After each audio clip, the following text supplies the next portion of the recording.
अज्ञानतिमिरान्धस्य ज्ञानाञ्जनशलाकया चक्षुरुन्मीलितं येन तस्मै श्रीगुरवे नमः। शङ्करं शङ्कराचार्यं केशवं बादरायणं सूत्रभाष्यकृतौ वन्दे भगवन्तौ पुनः पुनः। श्रुतिस्मृतिपुराणानाम् आलयं करुणालयं नमामि भगवत्पादं शङ्करं लोकशङ्करम्। ॐ श्री सद्गुरुचरणकमलेभ्यो नमः। ॐ श्री शङ्कराय नमः। वासुदेवेन्द्रयोगीन्द्रं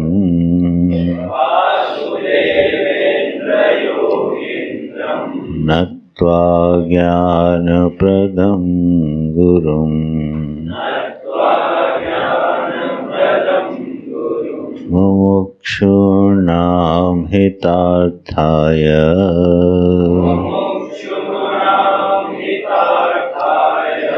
तत्त्वबोधोऽभिधीयते।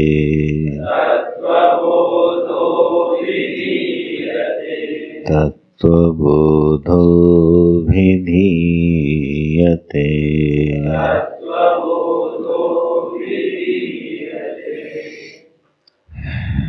नारायण। 12वें परिच्छेद से पाठ करते हैं। पंच ज्ञानेन्द्रियाणि कानि श्रोत्रं त्वक्चक्षुरसनाः घ्राणमिति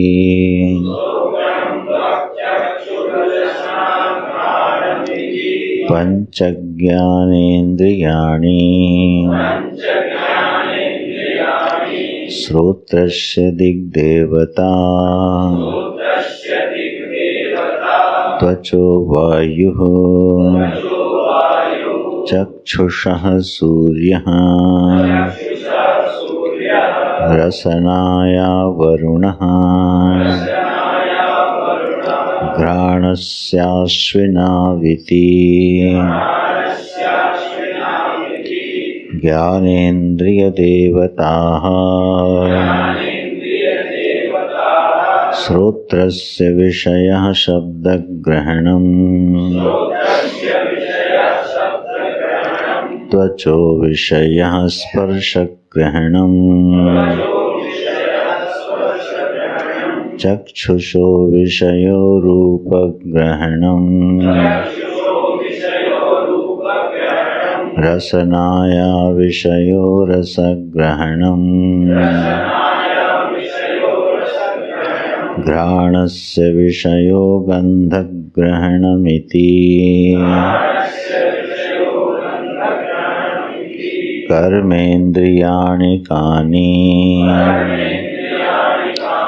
वाक्पाणिपादपायोपस्थानीति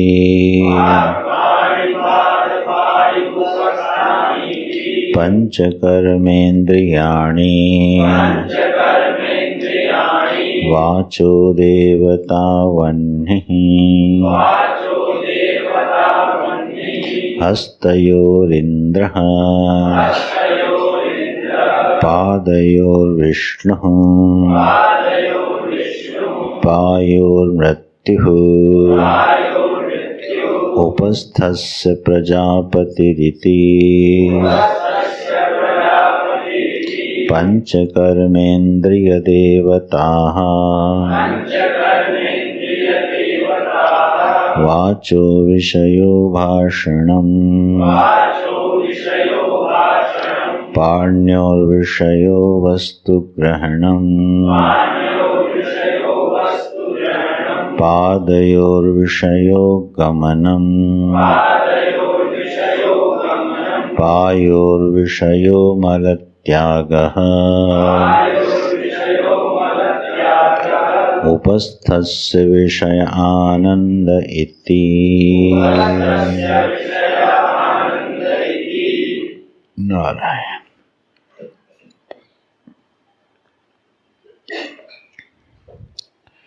तो सूक्ष्म शरीर क्या होता है, इस पर भगवान भाष्यकार प्रकाश डाल रहे हैं कि स्थूल शरीर, सूक्ष्म शरीर और कारण शरीर, हमको जो तीन शरीर प्राप्त हैं उनका स्पष्ट लक्षण क्या है।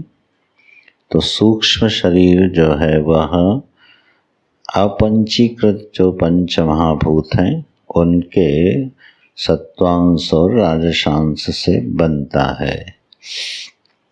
यह भी कर्मजन्य है।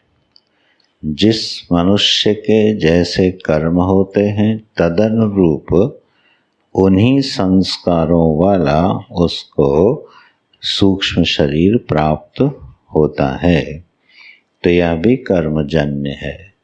सुख दुख भोगने का ये कारण है, इंस्ट्रूमेंट है, साधन बनता है।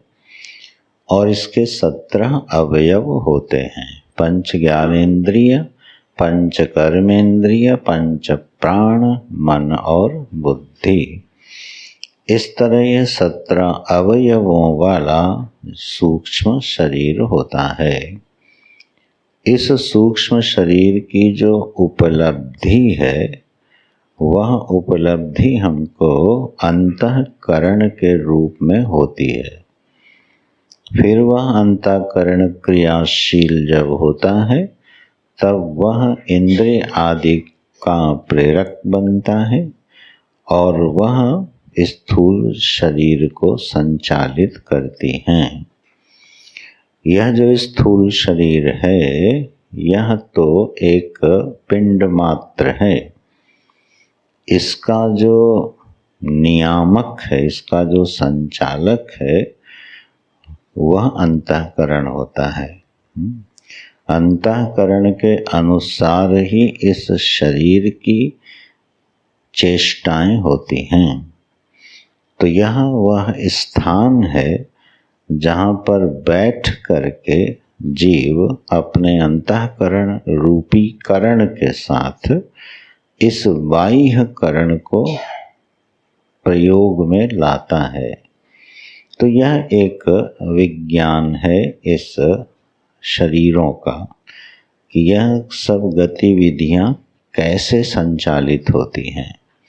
दर्शन श्रवण रूपी ज्ञान, सुख दुख आदि रूपी भोग, यह जो जीवन में हमको प्राप्त होता है और कर्मेंद्रियों से प्राप्त होने वाली चेष्टाएं वो किस सिस्टम से, किस विधि से कार्य करती हैं, यह इससे स्पष्ट होता है। तो अब जो इसमें ज्ञानेंद्रियों का स्वरूप है वो बताया। 5 हमारी ज्ञानेंद्रियां हैं। जब भी ज्ञानेंद्रिय कर्मेंद्रिय शब्द प्रयोग होगा वो सूक्ष्म शरीर में जाएगा, स्थूल शरीर में नहीं जाएगा। ठीक है, स्थूल शरीर जो है वो आयतन है। तो यह 5 ज्ञानेंद्रियां माने ये हमारे पास जो शक्तियां हैं, ये कल हमने कहा था। एक तरह से ये 17 भिन्न भिन्न शक्तियां हैं जिनका समवेत जो स्वरूप है वह सूक्ष्म शरीर कहा जाता है। तो 5 ज्ञानेंद्रियां हो गई। अब उन 5 ज्ञानेंद्रियों के 5 देवता हैं और उनके 5 विषय हैं, यह बता रहे हैं भाष्यकार। तो उनके देवता कौन कौन से हैं इस पर हम लोग कल चर्चा कर रहे थे। तो श्रोत्रेंद्रिय के जो देवता हैं वो दिक् देवता हैं। त्वचा के जो देवता हैं वो वायु देवता हैं, और नेत्रों के चक्षुष के सूर्य हैं, रसना के वरुण हैं, और घ्राण के अश्विनी कुमार, ये 2 देव प्राप्त होते हैं। तो यह जो देवों का वर्णन कर रहे हैं, यह वो अनुग्राहक शक्तियां हैं देवों की, जो इन इंद्रियों के पीछे प्रेरक का कार्य करती हैं, और उनके बिना, उनके अनुग्रह के बिना ये इंद्रियां अपने विषय को ग्रहण नहीं कर सकती हैं। तो अगर दिग् देवता ना हो तो श्रवण क्रिया संपन्न नहीं हो सकती, वायु देवता ना हो तो स्पर्श का अनुभव नहीं हो सकता, निवात में स्पर्श अनुभव नहीं होता है। ठीक है, स्पर्श इंद्रिय का अनुभव तभी होगा जब वायु देवता का सानिध्य, अनुकंपा, प्रेरकत्व प्राप्त होवे। और इसी तरह चक्षुष, जो नेत्र हैं, उनके देवता हैं सूर्य। तो अगर सूर्य का अनुग्रह प्राप्त न होवे तो रूपक ग्रहण नहीं हो सकता। इसी तरह अगर जल तत्व ना होवे, वरुण का अनुग्रह ना होवे, तो स्वाद की अनुभूति नहीं हो सकती। अब यह तो प्रत्यक्ष अनुभव किया जा सकता है। जब जिह्वा में रस तत्व कम हो जाता है या सूख जाता है तो स्वाद का अनुभव नहीं होता है। वो वरुण देवता वहाँ अगर रूठ जाएं तो रसगुल्ला और मिर्चा दोनों क्या हो जाएंगे, बराबर हो जाएंगे। न मिर्चे का स्वाद मिलेगा और न रसगुल्ले का स्वाद मिलेगा। ये वरुण देवता की कृपा है, इसलिए जिह्वा हमेशा कैसी रहती है, रस युक्त रहती है, ड्राई नहीं होती। ड्राई होती है फिर अस्वस्थ होने की निशानी है। तो देखो वरुण देवता नित्य इस रसनेन्द्रिय को क्या किए रहते हैं, अपने अनुग्रह से सिंचित किए रहते हैं, जिससे कि जीव को स्वाद का अनुभव होता है। इसी तरह से अब क्या बचा, हो गए ना, घ्राणस्य, जो गंध इंद्रिय है, घ्राणेन्द्रिय है, ये अश्विनी कुमार नाम के देव हैं। ये देवताओं के वैद्य हैं। अश्विनी कुमार देवताओं के वैद्य हैं। ये यही घोड़े वोड़े का सिर काटते लगाते रहते हैं ना, सर्जरी करते रहते हैं। ये सारे काम अश्विनी कुमार करते हैं। ये किसके देवता हैं, घ्राणेन्द्रिय के। तो उपनिषद आदि और दूसरे जब शास्त्र आप लोग पढ़ेंगे तो इनके आधारभूत संबंधों की प्राप्ति होगी। क्यों अश्विनी कुमार घ्राणेन्द्रिय के देवता हैं और किस तरह से ये समष्टि में अपना कार्य करते हैं। अस्तु, अभी हमारा विषय सूक्ष्म शरीर को समझना है। तो यहाँ इनके देवता हो गए और विषय तो स्पष्ट है ही है। श्रोतेंद्रिय का विषय है शब्द, त्वचा का विषय चक्षु का रूप, रसना का रस ग्रहण और घ्राण का गंध ग्रहण, ये इनके विषय हैं। तो शब्द, स्पर्श, रूप, रस, गंध, ये हो गए विषय। इन विषयों का ज्ञान कराने वाले जो साधन हैं उनका नाम हो गया इंद्रिय। इनके जो अनुग्राहक हैं उनका नाम हो गया देव। ठीक है, तो यह एक व्यवस्था बनी। तो ये पंच ज्ञानेंद्रियों का स्वरूप हो गया। इसी तरह से पंच कर्मेंद्रियां हैं। वो कौन कौन सी हैं, तो वाक, पाणि, पाद, पायु और उपस्थ, ये 5 कर्मेंद्रियां हैं। इनके भी देवता हैं भाई। वाचो देवता वह्नि, वाणी के देवता कौन है, अग्नि। हस्तयोर इंद्र, हाथों के देवता इंद्र हैं। पादयोर विष्णु, पाद के देवता विष्णु। अब ये विष्णु देवता हैं, विष्णु भगवान नहीं है। नहीं पता चला कि विष्णु भगवान ही क्या हो गए, हमारे चरण हो गए। ठीक तो वंदना किसकी करोगे? विष्णु देव हैं, ये व्यापनशील देव हैं, ये देवता हैं किसके? पैरों के। पादयो और पायो मृत्यु, ये मृत्यु देवता हैं, मलादि जो विसर्जन क्रिया होती है पायु के। और उपस्थ के देवता हैं प्रजापति, जो संतान आदि उत्पत्ति में आनंद आदि के कारण बनते हैं। ये इनके देवता हो गए। और विषय क्या क्या हैं? वाणी का विषय है भाषणम। भाषण, भाषण माने होता है, हाँ, भा माने होता है प्रकाशित करना, इसकी एक व्युत्पत्ति है नारायण। तो भाषण माने बोलना, ठीक है ना। लोक में किस अर्थ में चला गया? अब भाई ये भाषण करेंगे माने बोलेंगे, ठीक है। भाषण माने होता है बोलना। किम आसीत, नहीं, क्या अर्जुन का प्रश्न था? भाष से, बोलता कैसे है, ठीक है। फिर भी वहाँ भी अर्थ स्पष्ट कर लेंगे देख के। स्थित प्रज्ञस्य का भाषा, ठीक है। समाधिस्थस्य केशव, ये प्रश्न है उसका, भाषा। फिर भी वहाँ अर्थ जरा देख लेंगे कि भाषा का अर्थ भगवान भाष्यकार ने क्या किया है, याद नहीं आ रहा। नारायण, तो ये भाषणम है, जो बोलना है, ये वाणी का विषय है, हाथ का विषय है वस्तु को ग्रहण करना, पाद का विषय है गमन क्रिया करना, पायु का विषय है मलत आदि त्याग करना, और उपस्थ का विषय है आनंद की प्राप्ति करना और प्रजा संतति का विस्तार करना। इसीलिए इसके देवता हैं प्रजापति। तो ये 5 कर्म इंद्रियां हो गई, ये कर्म करने की जो शक्ति है। अब इनके भी कुछ अंतरंग विज्ञान हैं, जैसे 1-2 पर विचार कर लो। हाथ के जो हस्त के देवता कौन है? इंद्र। अब इंद्र जो है, जिस धातु से बना है उसका अर्थ होता है ऐश्वर्य। इंद्र का अर्थ है ऐश्वर्य। इदि धातु से बनता है, उसका अर्थ होता है ऐश्वर्य। तो जीवन में ऐश्वर्य की प्राप्ति कैसे होती है? कर्म करने से, ठीक है ना। तो ये जो कर्म के देवता हैं, आदमी बोलता है ये काम मैंने अपने हाथों से किया है, पैरों से नहीं किया क्या? कर्म का क्रेडिट पूरा कौन ले जाता है?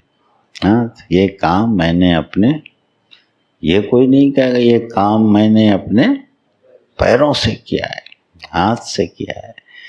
तो ये इंद्र जो हैं ऐश्वर्य के देवता हैं, और ऐश्वर्य की प्राप्ति होती है धर्म सम्मत कर्म करने से।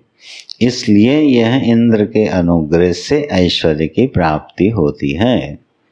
वाणी के देवता हैं वह्नि, अग्नि। अब ये जो अग्नि हैं, तो अग्नि जो है ऊर्जस्वी होती है, तेजस्वी होती है, ठीक है। यदि शरीर में अग्नि तत्व कम हो जाए तो वाणी मंद हो जाती है, ठीक है। जब व्यक्ति बीमार हो जाता है तो उसका अग्नि तत्व मंद हो जाता है, इसलिए उसकी वाणी हल्की पड़ जाती है, कमजोर पड़ जाती है। छांदोग्य उपनिषद का जब वो शिष्य आया कि ये मन अन्न रूप कैसे है गुरुदेव समझाइए, तब उन्होंने कहा ऐसा करो, तुम 15 दिन का उपवास कर लो। और 15 दिन का उपवास कर लिया। फिर उसके बाद पूछा, हाँ पुरुष सूक्त का पाठ करो। गुरुदेव कुछ याद नहीं है वाणी नहीं निकल रही है। तो ना मन काम कर रहा है ना वाणी काम कर रही है। क्यों? अन्न से प्राप्त होने वाली जो अग्नि है, गर्मी है, इसका जठराग्नि से संबंध जाता है। यह अग्नि तत्व जब प्रखर होता है तो वाणी प्रखर होती है, और अग्नि तत्व सीधे सीधे प्रखर होता है स्नेह तत्व से। स्नेह माने होता है घी। गाय गौ माता का शुद्ध घी जिसको प्राप्त होता होगा उसकी वाणी कभी भी मंद नहीं होगी। ये औपनिषदिक बात कह रहा हूँ। घृत जो होता है वो वाणी के तेज को बढ़ाने वाला होता है, शुद्ध घृत। इसलिए वैद्य लोग बताते हैं कि दिन में इतनी मात्रा में शुद्ध घी अवश्य खाना चाहिए। नारायण, तो ये वाणी हो गई, इसके अग्नि देवता हैं। इसी तरह से विष्णु भगवान जो विष्णु देव हैं वो पाद के देवता हैं, क्योंकि वो सर्वव्यापी हैं। और पादक क्रिया क्या करती है? एक से दूसरे, दूसरे से तीसरे देश में ले जाती है। तो जो व्यापक देव विष्णु हैं वो इसके साथ संबंधित हैं। ठीक है। इस तरह परस्पर अधिभूत, अधिदैव और अध्यात्म तीनों सृष्टियों का एक संतुलन बनता है जीवन में। तो यह कर्म इंद्रियां हो गई और फिर इनके ये विषय हो गए।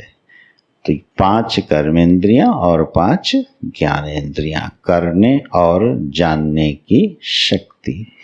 एक प्रश्न आया था, अभी मन में स्मरण हो गया कि जो ज्ञानेंद्रियां हैं उनका काम है ज्ञान प्राप्त करना। ठीक है। तो ज्ञान जो है वो फल रूप होता है। ठीक है। तो ज्ञानेंद्रियों से क्या कर्म हो सकता है? हो सकता है ना? होता ही है। लेकिन ये तो विरुद्ध हो गया ना सिद्धांत।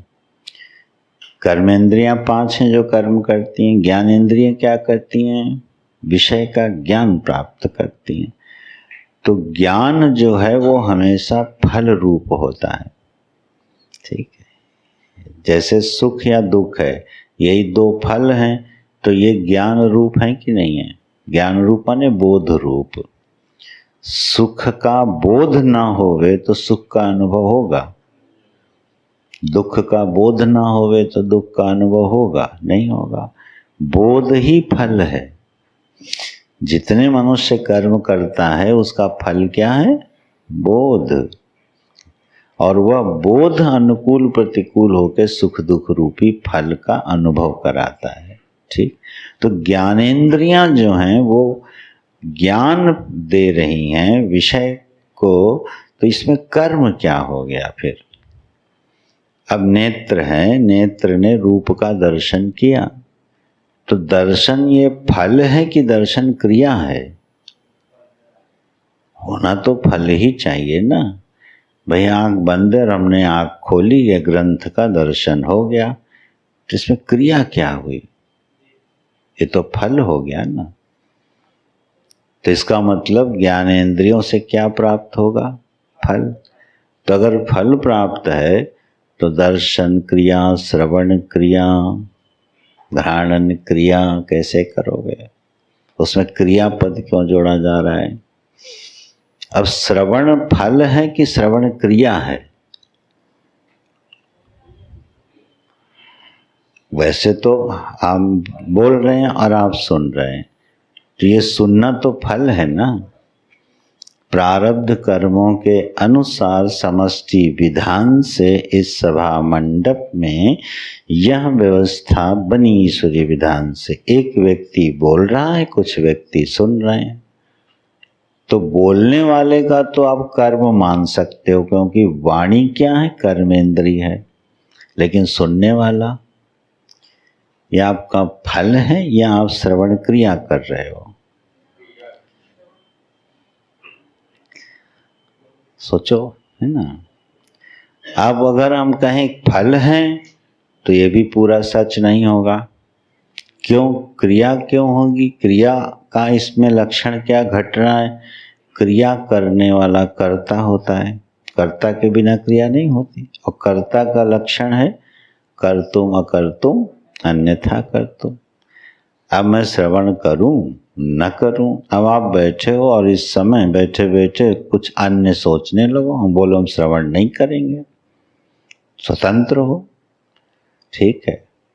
और नहीं सुनना चाहते हैं तो जा भी सकते हैं, सुनना चाहते हैं तो नियमित आते हैं। तो कर्तुम भी है, अकर्तुम भी है, अन्यथा कर्तुम भी है। तो इस सिद्धांत से ये श्रवण क्या हो गई, क्रिया हो गई, और इस क्रिया का फल भी है। आज जो श्रवण कर रहे हैं इसका फल बन रहा है कि नहीं बन रहा। संस्कार पड़ रहे हैं, संस्कार के अनुसार जीवन में विवेक जागेगा, विवेक जागेगा उसका फल मिलेगा। तो क्रिया है, ये कर्म है।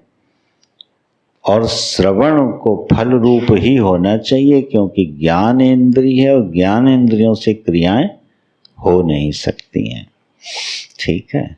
मैं इस प्रश्न को छोड़ता हूँ, आज दिन में चिंतन करना, आज रात्रि प्रश्न उत्तर में बैठते हैं। मंगल और शुक्र 2 दिन बैठेंगे, ठीक है। इसको जरा विचार करना और रात्रि में इस पर मंथन करके बताना कि श्रवण को क्रिया माना जाए या फल माना जाए। आदि ज्ञानेंद्रियों के जितनी भी क्रियाएं हैं उनको। अच्छा जी, इसी में और एक डेटा दे देते हैं।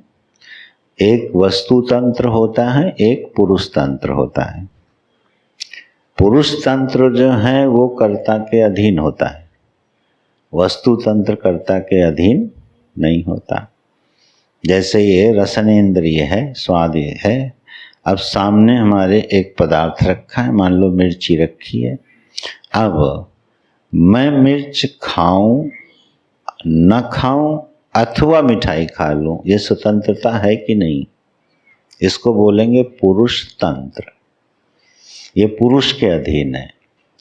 लेकिन एक बार मिर्ची खा ली, अब ये कड़वी लगे ना लगे अथवा मीठी लगे, इसमें आप स्वतंत्र हैं, इसको बोलते हैं वस्तु तंत्र।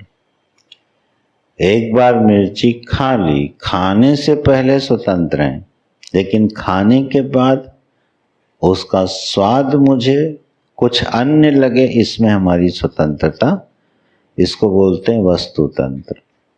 जो फल होता है जीवन में वो वस्तु तंत्र होता है, ठीक।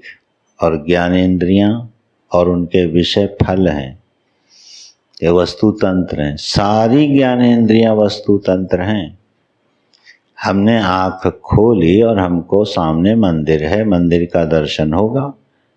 तो अब हम चाहें कि मंदिर दर्शन ना होवे, नदी दर्शन होने लगे, होएगा नहीं होगा। इसका मतलब ये ज्ञान क्या हुआ, वस्तु तंत्र। इंद्रियों, 5 ज्ञान इंद्रियों का जो ज्ञान है ये कैसा है, वस्तु तंत्र है। और जो वस्तु तंत्र है वो फल रूप होगा, और जो फल रूप होगा तो श्रवण फल रूप हो गया, तो क्रिया कैसे बनी, ठीक। दोनों पक्षों पर विचार करके जरा चिंतन करना। वस्तु तंत्र है, ज्ञान रूप है, बोध रूप है, इसलिए फल रूप है। लेकिन कर्तुम अकर्तुम अन्यथा कर्तुम का स्वातंत्र भी है, इसलिए ये पुरुष तंत्र भी है। तो ये क्रिया मानी जाए या फल माना जाए। अच्छा जी, चलो। तो 5 कर्मेंद्रियां हो गई और 5 ज्ञानेंद्रियां हो गई। इनसे मिल के बना है हमारा सूक्ष्म शरीर। पंच प्राण, मन और बुद्धि की इसका विश्लेषण भगवान भाष्यकार आगे करेंगे उपयुक्त संगति लगने पर। पंच प्राणों का कार्य और अंतःकरण के कार्य को आगे विस्तार किया जाएगा प्रसंगानुसार। तो स्थूल शरीर हो गया, सूक्ष्म शरीर हो गया। अब आओ भैया किस पे, कारण शरीर पे। पढ़ो। कारण शरीरं किम् अनिर्वाच्यान विद्यारूपम् अनिर्वाच्यानाद्य विद्यारूपम् शरीरद्वयस्य कारणभूतं सत् स्वस्वरूपाज्ञानं यदस्ति तत्कारण शरीरम। अब आते हैं प्राप्त क्रम में तीसरे शरीर पर कारण शरीर। विदित आवाज देखो कुछ फट रही है ना, आवाज कुछ फट सी रही है माइक के, देखना। कारण शरीरम किम, यह कारण शरीर क्या है। अच्छा, नाम से जो बोध हो रहा है, ठीक है, नाम इसका रखा गया है कारण शरीर। ये इन्वर्टर से है कि लाइट से? हाँ, कुछ सेट करो फिर थोड़ा सा। नारायण नारायण। कारण शरीरम किम, यह कारण शरीर क्या है।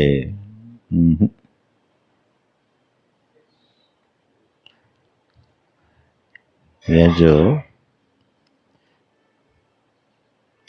कारण शरीरम किम, यह कारण शरीर क्या है। हाँ, अभी नारायण नारायण, अभी बेटर है। हाँ बस ठीक। तो कारण शरीरम किम, ये कारण शरीर क्या है, ये तो हम लोग 7 बार बोल चुके माइक के चक्कर में 7 बार हो गया कारण शरीरम किम। कैसेट नहीं अटक जाया करती थी वही घूमती रहती थी। कारण अच्छा अब नहीं पढ़ूंगा कारण शरीर क्या है, इसके नाम से क्या अर्थ बोध हो रहा है कि यह किसी का कारण होना चाहिए।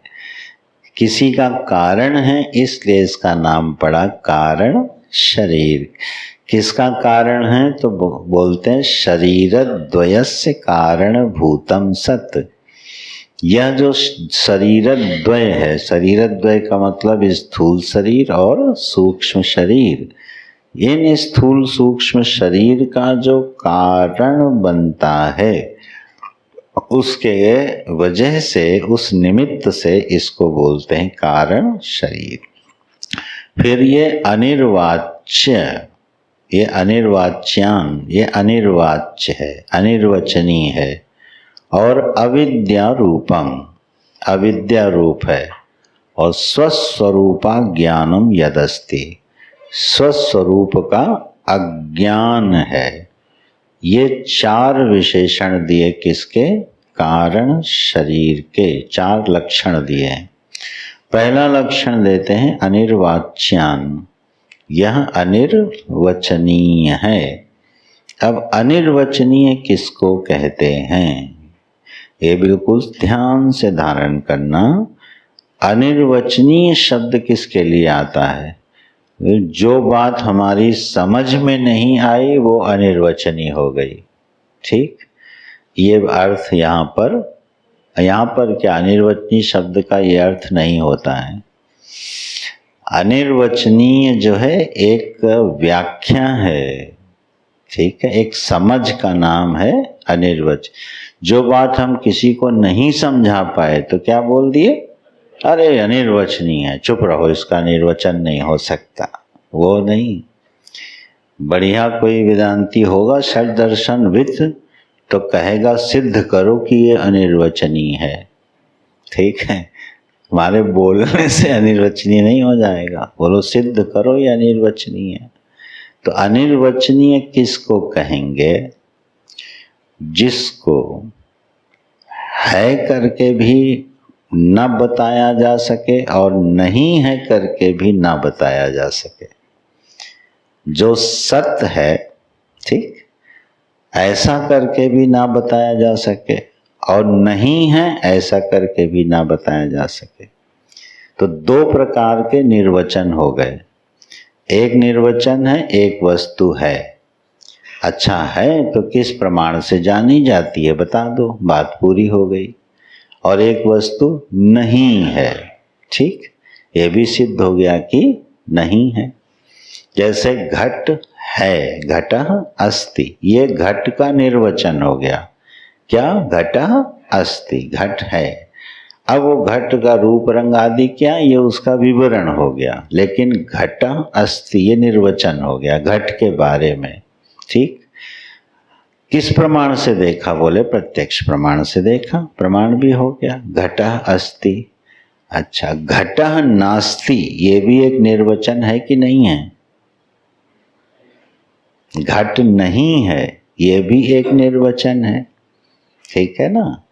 मान लो घट रखा है और घट नहीं रहा, चला गया, कोई ले गया, और घट के मालिक ने पूछा, आया अपने सेवक से, घट क्या हुआ? बोले अभी घट नहीं है। ठीक, घट टूट गया। अच्छा, टूट गया तो घटः नास्ति, ये भी क्या हो गया? ठीक, और थोड़ी बुद्धि की कसरत करते हैं अब मन में आ जाता तो क्या करे भाई। घटा भाव जो है किस प्रमाण से जानते हो? सामने ग्रंथ रखा है तो ग्रंथ अस्ति, ग्रंथ है, किससे जाना? नेत्र से। ग्रंथ यहाँ से हट गया, अब ग्रंथ नास्ति, किस प्रमाण से जान रहे हो? है तो चक्षु में विषय क्या है? वहां इंद्रिय किस विषय के साथ सन्निकर्ष कर रही है? विषय तो है ही नहीं ना वहां। हाँ हाँ हाँ, इसने तर्क संग्रह पढ़ा है ना हमारे साथ है, तो वो फिर क्या हुआ? तो घटा भाव किससे जान रहे हो? स्मृति से। तो स्मृति है अनुमान प्रमाण, तो इसका मतलब क्या हुआ? घटा भाव किससे ज्ञान जाना जाएगा? अनुमान से। ये गलत है, ये न्यायिक मानते नहीं। घटा भाव को भी प्रत्यक्ष मानते हैं। अस्मिन् भूतले घटा अस्ति, अद्य अस्मिन् भूतले घटो नास्ति।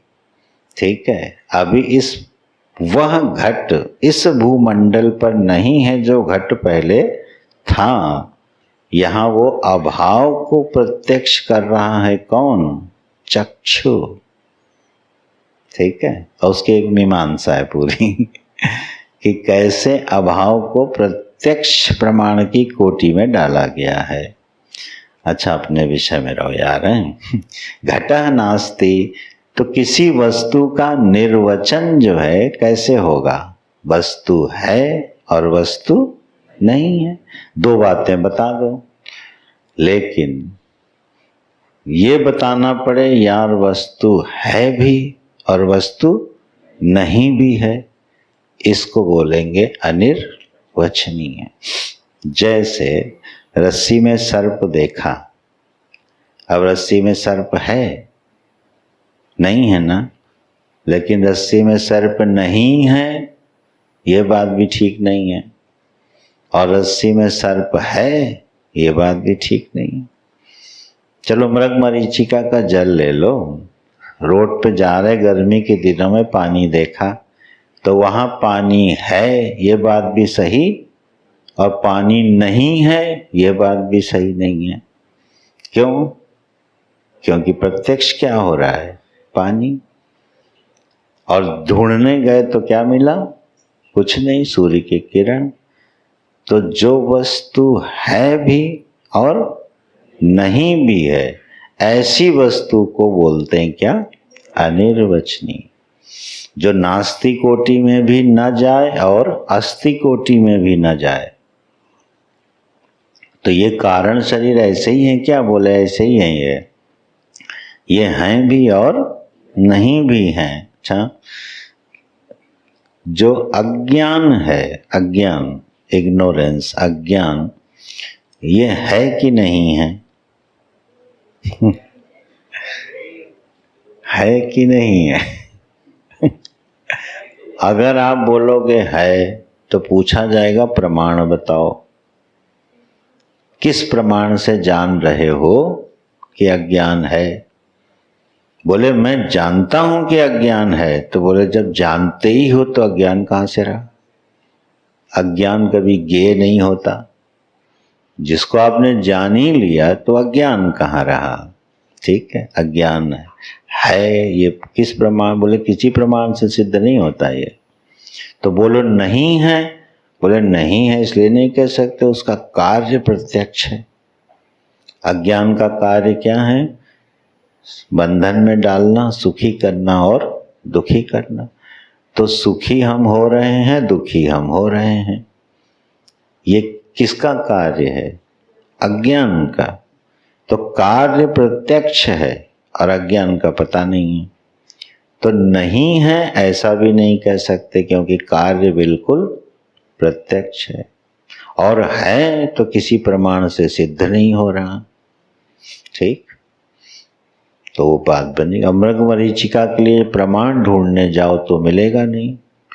प्रमाण ढूंढने जाओगे तो मृग मरीचिका किसी प्रमाण से सिद्ध नहीं होगी। तो बोलो नहीं है, अरे बोले जिसको तुम नहीं है कह रहे हो, मृग उसी को ढूंढ ढूंढ के प्यास से मर जाता है।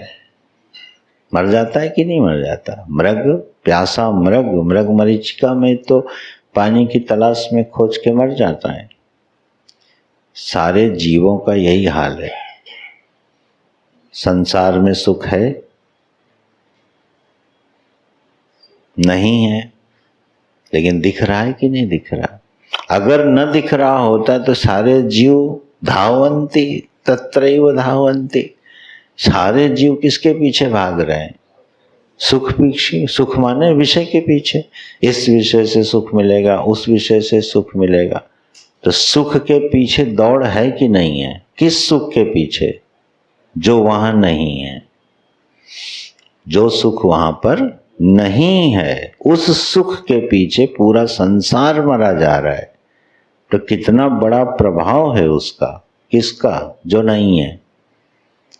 जो नहीं है फिर भी उसका प्रभाव बहुत है। उसको बोलेंगे क्या? अनिर्वचनीय। ये अनिर्वचनीय बहुत बड़ी व्याख्या है। सत्ख्याति, असत्ख्याति और अनिर्वचनीय ख्याति, 5 ख्यातियां होती हैं। पंचक ख्याति होती है। उसमें वेदांत जिस ख्याति को मानता है उसका नाम है अनिर्वचनीय ख्याति। सत असत,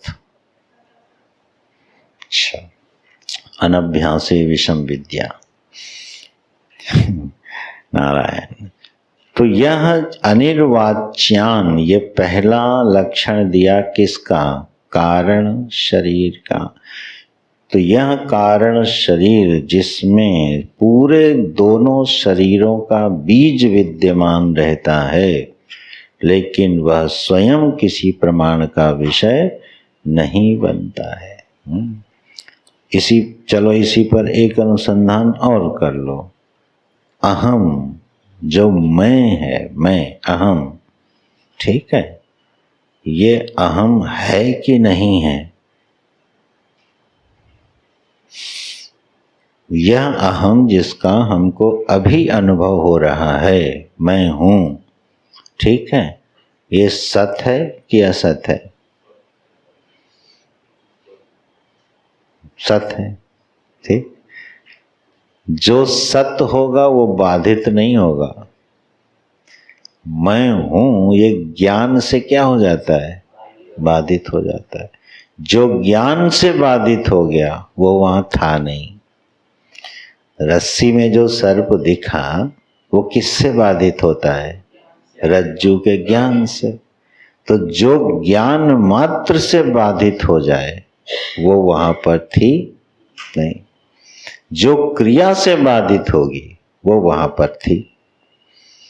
ठीक है, कुठार में सर्प घुस गया, ठीक, अब उसको मत समझना कि रज्जू में है, ज्ञान से बाध हो जाएगा।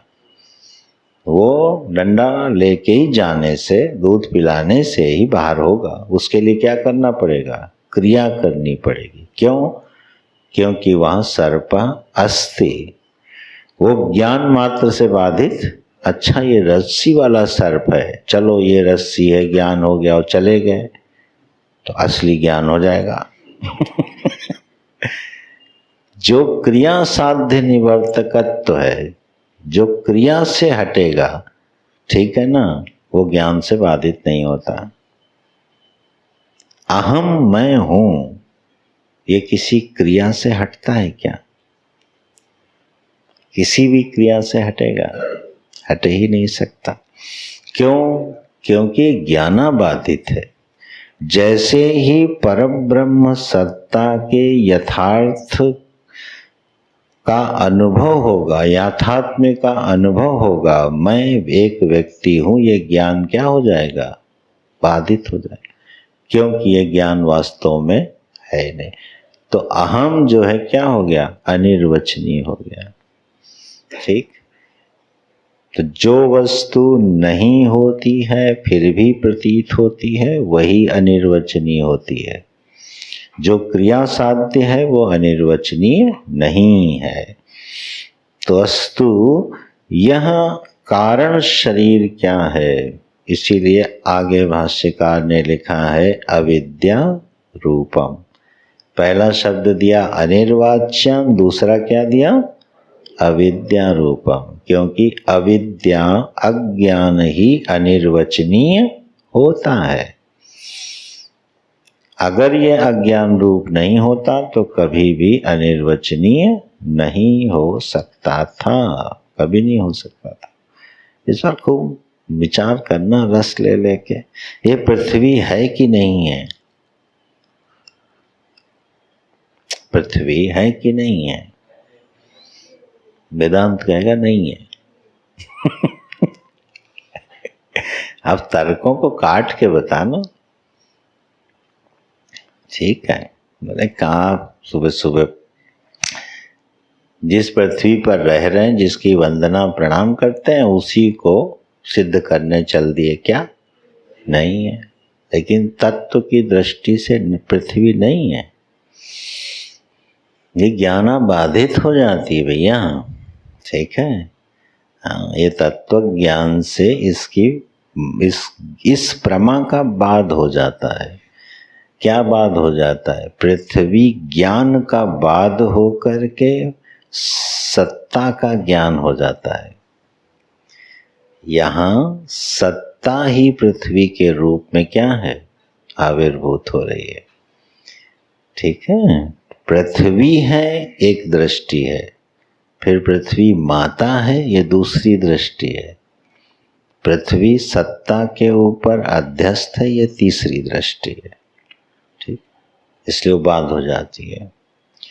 तो जो अविद्या रूप होगा वो बाधित होगा और वो अनिर्वचनीय होगा। इसलिए ठीक अगला शब्द दिया अविद्या रूपम। तो ये कारण शरीर क्या है? अनिर्वचनीय है और अविद्या रूप है। ठीक, और शरीरद्वयस्य कारण, इन दोनों शरीरों का कारण है।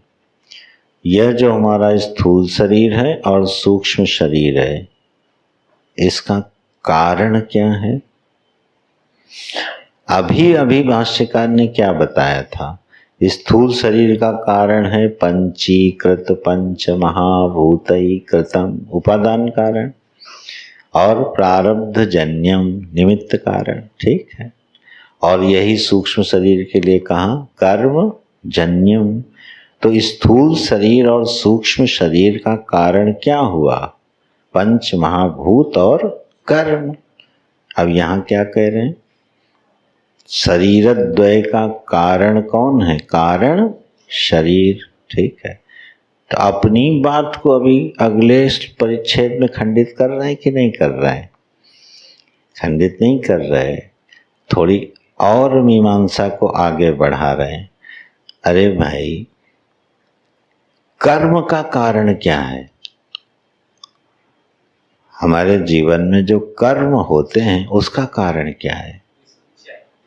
उसका सुना नहीं, क्या बोला? इच्छा। हाँ ठीक है, गुड।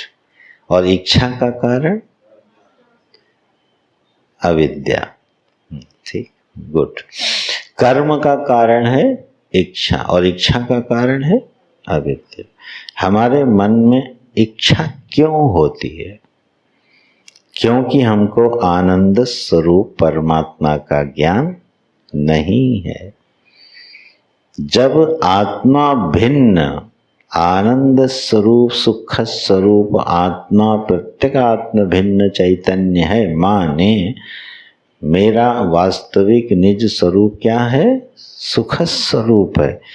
यह बोध किसको होगा? जिसका अज्ञान हटेगा और फिर उसके बाद उसको इच्छा नहीं होगी, इच्छा नहीं होगी तो कर्म नहीं होगा, कर्म नहीं होगा तो शरीर नहीं मिलेगा, शरीर नहीं मिलेगा सुख दुख नहीं होगा, जगत नहीं होगा।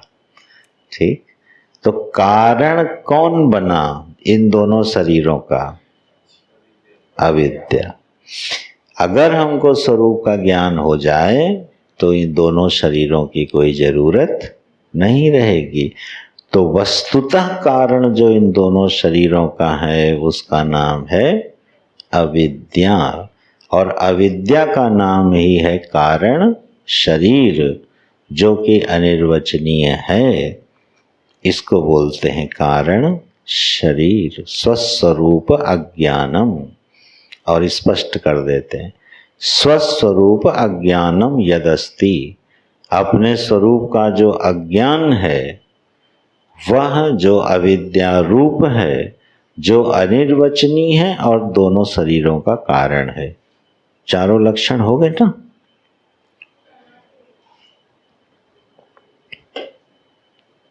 फिर से एक वाक्य में दो, इसको पिरो लो। स्वस्वरूप अज्ञानम, अपने स्वरूप का क्या है? अज्ञान है। ऐसा होने से क्या हुआ? अविद्या रूप हो गया। अविद्या रूप होने से दोनों शरीरों का कारण हो गया, ठीक है, और अनिर्वचनीय हो गया। चार लक्षण बन गए। ये कारण शरीर है। अब यह मीमांसा अगर परोक्ष लग रही हो, अपने से दूर नजर आ रही हो, तो इसको ऐसे सोचो। ये तो अर्थ हो गए ना, अर्थ बिल्कुल स्पष्ट रहने चाहिए।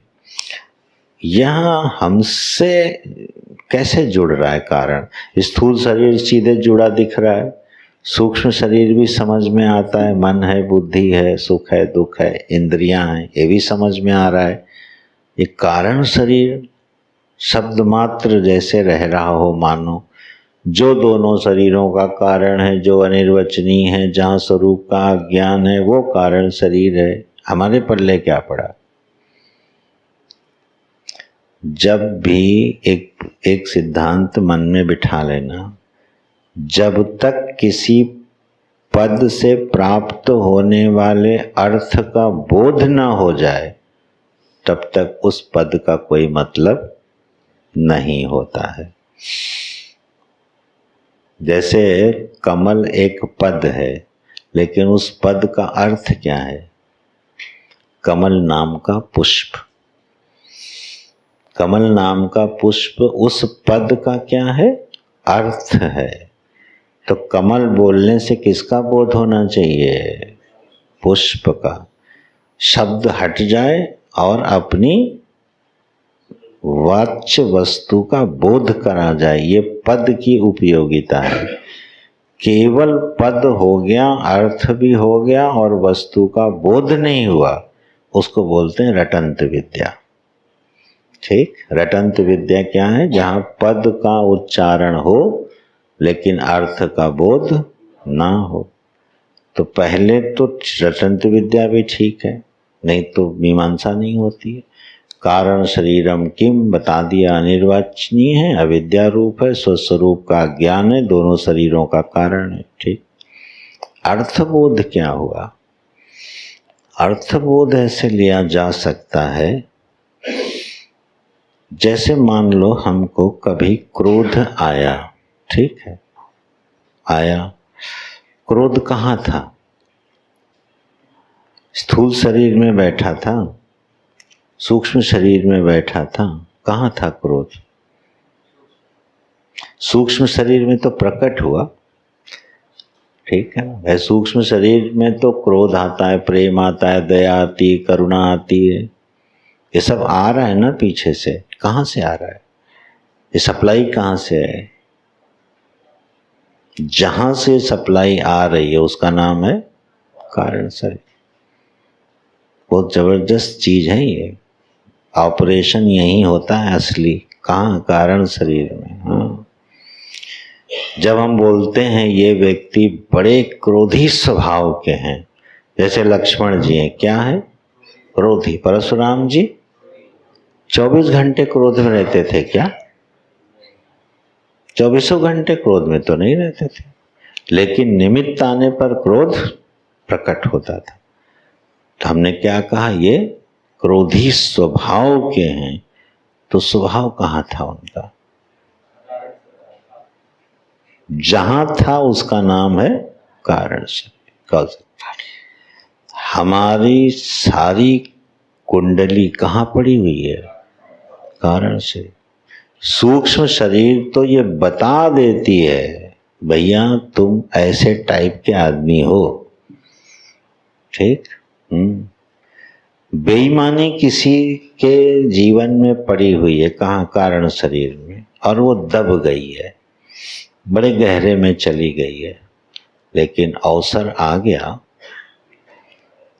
तो बेईमानी क्या हो गई? प्रकट हो गई। तब हम कहेंगे यार हमने सपने में भी नहीं सोचा था ये आदमी ऐसा हो सकता है? ये आदमी ऐसा हो सकता है। नारायण। रमन महर्षि किसी के पीछे डंडा लेके दौड़ सकते हैं? दौड़े हैं। अरे रमन महर्षि ऐसे हो सकते हैं। एक सभा में वो बैठा था एक आदमी, और बड़े उल जलूल प्रश्न पूछे जा रहा था, पूरी सभा को डिस्टर्ब किया था। रमन महर्षि अपना आनंद से बैठे, अचानक से उठाए डंडा और उसको मारने को दौड़े, और वो भागा, उसको गेट तक भगा के आए। कौन? रमन महर्षि। ये पढ़ लेना उसमें जो उनकी जीवनी है। ठीक है। अब बताओ, रमन महर्षि जैसा संत डंडा उठा के गेट तक दौड़ाएगा किसी को? लेकिन दौड़ाया। इसका मतलब क्रोध कहाँ था? कारण शरीर में पड़ा था। लेकिन उनका क्रोध बाधित था, ये याद रखना, इसलिए ज्ञानी थे, लेकिन पड़ा तो था। ऐसे ही हमारे अंदर इतने संस्कार पड़े हैं, इतने संस्कार पड़े। उस स्टोर हाउस का नाम क्या है? कारण शरीर। ठीक। अब शायद समझ में आ गया। अब इसके आधार पे ये शब्दों के अर्थ घटाना।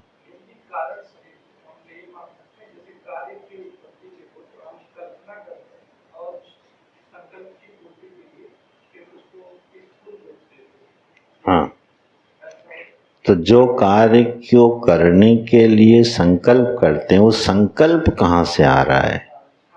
कारण से। तो हम अभी मीमांसा किसकी कर रहे हैं? कारण शरीर की। संकल्प आ रहा है सूक्ष्म शरीर में, ये मन का कार्य हो गया। आया कहाँ से? हाँ हाँ हाँ, वो पहले से कारण शरीर में पड़ा हुआ है। ठीक है। और हमने सोचा कि मंदिर बनाना है, तो वो अंदर से बाहर आने लगा। अब उसमें सप्लाई डेटा क्या होता है कि फिर हम बाहर से उसमें और ज्ञान क्या करते हैं? सप्लाई करते हैं। सप्लाई करने पे वो कारण शरीर में फीड होता जाता है, उसका ज्ञान बढ़ता जाता है। मान लो अभी हम शेयर मार्केट के बारे में कुछ नहीं जानते, तो हमारा कारण शरीर वहाँ क्या है? 0 सन्नाटा। सेंसेक्स इतने अंक गिर गया, अब समझ में नहीं आता इसका मतलब क्या है। जो उसके जानकार हैं उनका दिल ऊपर नीचे गिरता है नंबर के। हम लोगों को कोई फर्क ही नहीं पड़ता। न्यूज में पढ़ा शेयर मार्केट धड़ाम। अच्छा यार, हमारे किचन में तो रोटी ठीक ही बन रही है, गैस तो सप्लाई हो ही रही है, सब कुछ तो चल ही रहा है, तो गिरने दो सेंसेक्स, हमें कुछ फर्क नहीं पड़ रहा। क्यों? हमारे कारण शरीर में उसका कोई संस्कार है ही नहीं। तो आप क्या करेंगे? जब बार बार सुनेंगे और समझेंगे तो समझने की प्रक्रिया क्या करेगी? संस्कार बनाएगी, और वो संस्कार कहाँ चला जाएगा? अगर ऐसा ना होता तो भैया जितनी अधीत विद्या है वो बाहर कहाँ से आती? अब अभी मान लो हम पढ़ा रहे हैं, पूर्व गुरुकुल के अधीत मंत्र हैं, स्मरण है, पढ़ाते समय कहाँ से बाहर आते हैं? कारण शरीर से। अच्छा, गुरुकुल में गुरुजी ने पढ़ाते समय ये अर्थ किया था, तो वो 30 साल 35 साल पहले जो संस्कार पड़ा वो कहाँ पड़ा था? कारण शरीर में। तो कितनी इंपॉर्टेंट चीज है ये, है कि नहीं है? अविद्या रूप होने पर भी व्यवहार के लिए कितनी उपयोगी है। अब कुछ लोगों के कारण शरीर ऐसे होते हैं कि उसमें चला तो सब कुछ जाता है, बाहर कुछ आता ही नहीं, उसको बोलते हैं जड़ भरत। विद्या तो बहुत है पर सामने प्रकट ही नहीं होती, उसको हम क्या बोलते हैं? महामूर्ख, यही तो बोलते हो, या जड़ भरत कह लो भाई, ज्ञानी है तो कारण शरीर जिसका सही ढंग से फंक्शनेबल नहीं है सूक्ष्म और स्थूल शरीर के साथ, वो आदमी बिल्कुल महामूर्ख है। ठीक है, तो कारण शरीर इसको कहते हैं जिसमें हमारे अनंत जन्मों की कथा कहानी भरी हुई है। समय हो गया। उपासना से क्या होता है? जब हिरण्यगर्भ उसकी उपासना होती है तो ज्ञान आसमान से भीतर नहीं घुसता है, हमारे कारण शरीर में पड़ी हुई दिव्य ज्ञान और शक्तियां बाहर आने के लिए तैयार हो जाती हैं। इसलिए सारा ज्ञान मनुष्य के भीतर से आता है।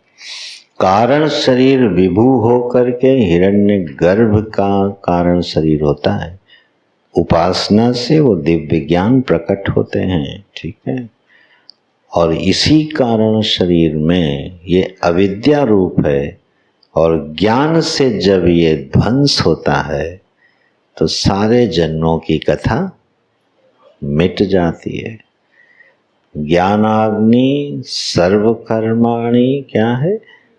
भस्मसात कुरुते अर्जुन।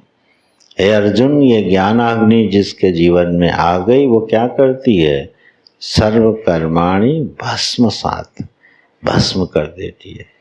इसीलिए अविद्या रूप लिखा है भाष्यकार ने। ज्ञान से क्या नष्ट होगी? अविद्या। विद्या से नष्ट होगी अविद्या।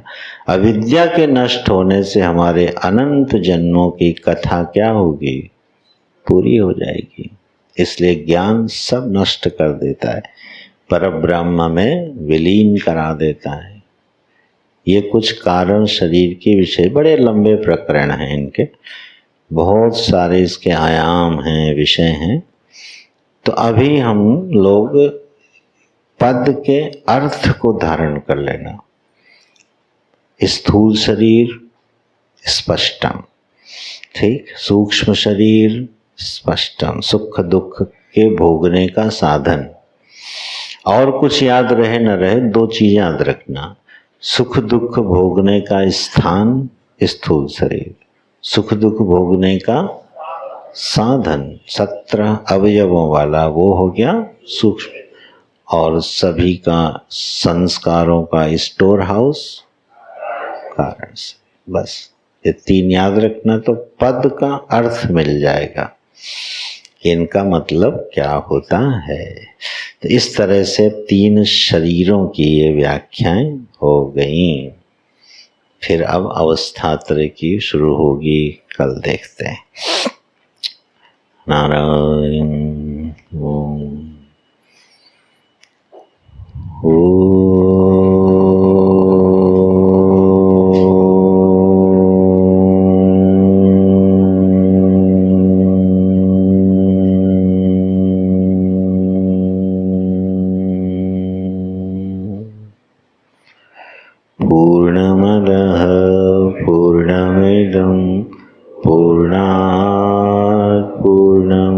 मुच्यते पूर्णस्य पूर्णमादाय पूर्णमेवावशिष्यते। ॐ शान्ति शान्ति शान्तिः। हरि ओम श्री गुरुभ्यो नमः। हरि ओम।